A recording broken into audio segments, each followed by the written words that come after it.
Welcome to our collection conversations, where we discuss artworks that have newly entered the Guggenheim's collection. The theme of this conversation is mutual care, exploring the role that art can play in bringing people together. Hi, I'm Firelei Báez, and today we'll be talking about Untitled, U.S. Marine Hospital, made in 2019. Thank you so much for being with us today, Firelei, here at the Guggenheim in the Wright restaurant. The series of conversations that we're doing here at the Guggenheim with artists highlights this notion of mutual care and collectivity, and we're here to talk about a very special work, Untitled, United States Marine Hospital. Thank you for having me here, Katherine. This work includes this historical rendering of a building that is now a children's hospital in New Orleans, but has this deeply fraught history before that. The Marine Hospital, the histories of the site, the painting is evoking this sense of catastrophe that was present for everyone. The flood of Katrina was something that many people had to deal with, and the very same populations that were vulnerable then had been historically vulnerable for centuries before. I know that healing in the wake of traumatic histories is something that you're constantly thinking about. And you've referred to this painting as, quote, a pause in the middle of traumatic space. Yes, there's a fraught history between healthcare and the Black body.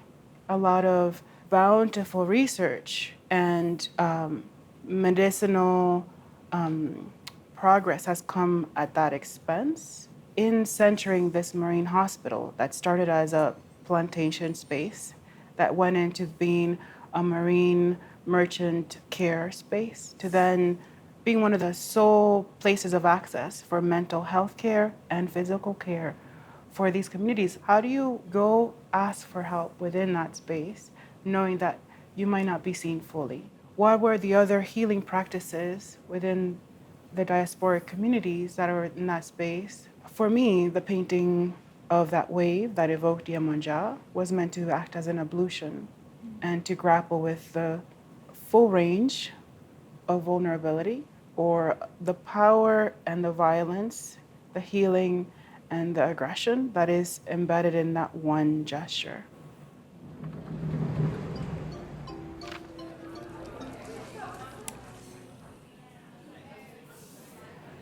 In the Yoruban tradition, this water deity of healing and rebirth, who is present for you in the work and who you've featured in a number of major works where she is more figuratively articulated.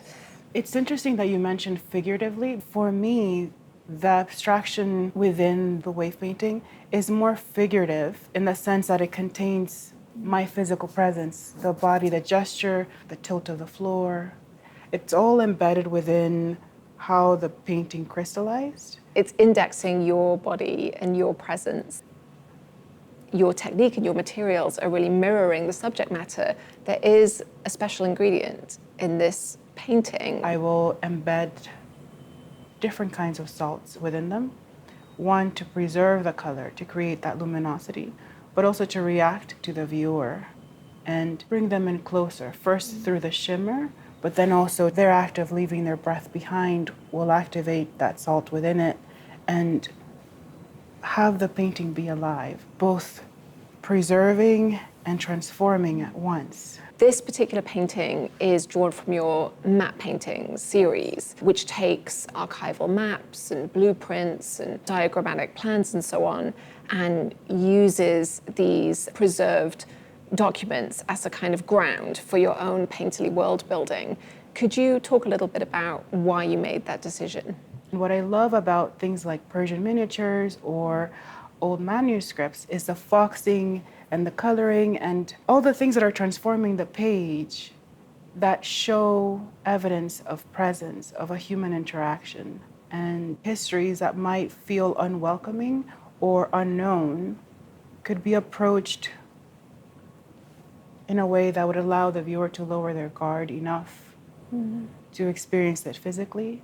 How in freeze framing into one thing, you can open up a universe into itself.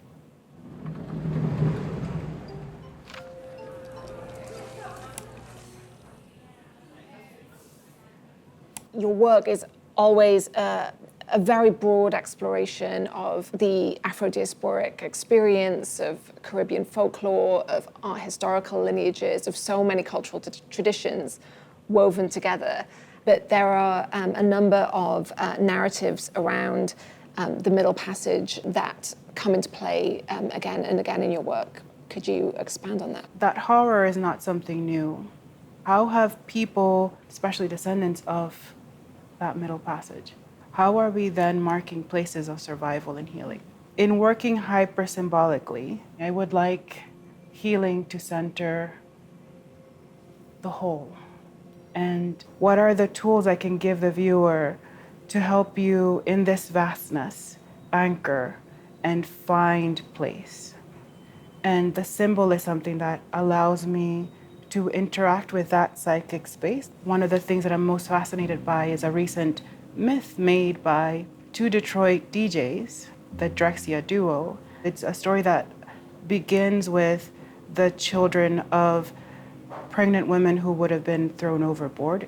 What would happen if those children survived and create a new Black Atlantis? Over a series of 9 albums, they delineate all the nuance of being this thriving new civilization. It's been said that humans can do anything as long as they believe someone else did it before them. Whenever I evoke the ocean, we have the lineage of Yemonja and the lineage of Drexcia.